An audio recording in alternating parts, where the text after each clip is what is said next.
aren't a lot of cuts in the movie. Most scenes are single camera, one shot. But when it's a big fight scene, it's a nightmare.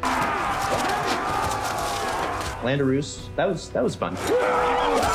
Well, it was very muddy and not very pleasant physically, but it was a lot of fun to devise that sequence. I'm sure just watching it, if you imagine like the energy that goes into shooting like one long shot of that, to get that right is very difficult.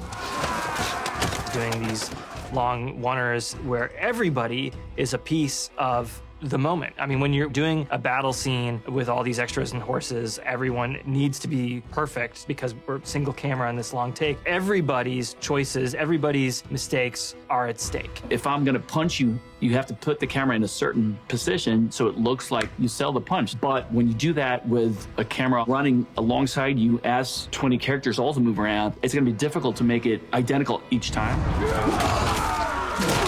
In the actual raid, you are caught up in the coolness of Alex and his skills. It's scary, but you're also kind of like, red! But you're kind of meant to feel guilty for thinking it was cool. We pushed things around here and there until we were able to get the choreography just right. We were climbing across roofs, leaping down off roofs. We were climbing up over the walls. It's wet, it's slippery. The art department cut some steps into it so we can get our hands in it so it looks like we hit the axe into it. It took us a little while just to work that one out to make it nice. The Berserkers basically will have small arms. They will have C-axes, short axes, some medium axes. Close quarters, they want to be on top of you, biting and gouging. I don't think it would be a Viking film if it wasn't, lots of stabbing and, gore and stuff like this. We normally sort of use blood bags, but on this job we had to make everything all inside the weapons themselves. You'd stab someone and it'd spurt blood out the end. The actors or whatever could have total freedom about where they ended up stabbing. It's great fun to bring out that. The raid. We always assumed it was going to be depicted as 4 shots. There's all these long takes. Jaren, my DP, and I, we would go and watch CC rehearse these scenes with his guys. Jaren would be with an iPhone trying to figure out the camera placement, constantly improving to make it more holistic.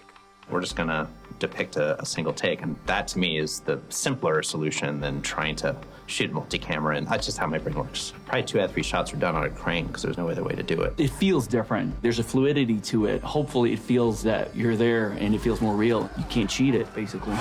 There were huge challenges into just building it. There's a limit to how large the set can be. You need to maximize it. We had to get everything just right. And working with Cray to make sure the camera could get to A to B to C to D, cutting pieces out, putting them back, Frankensteining sets back together, whatever we had to do. For instance, there was one building that we had built, was in place, and when we got there and Jaren was working on the camera move, we realized that it would be better if it was just sort of 3.5 feet further away. So we brought in a crane and picked it up and moved it 3.5 feet, and so we got the timing right. Ridiculous ideas we had. It really was a lot of departments coming together, to pull this off. It would have been impossible without them. Just the exponential size of everything was hard. Shooting those big sequences were both physically and mentally draining because we had to do some of them close to 25 times because everyone is so invested. When you finally get it and you watch it and it's like all the moves are there, it's the greatest feeling ever.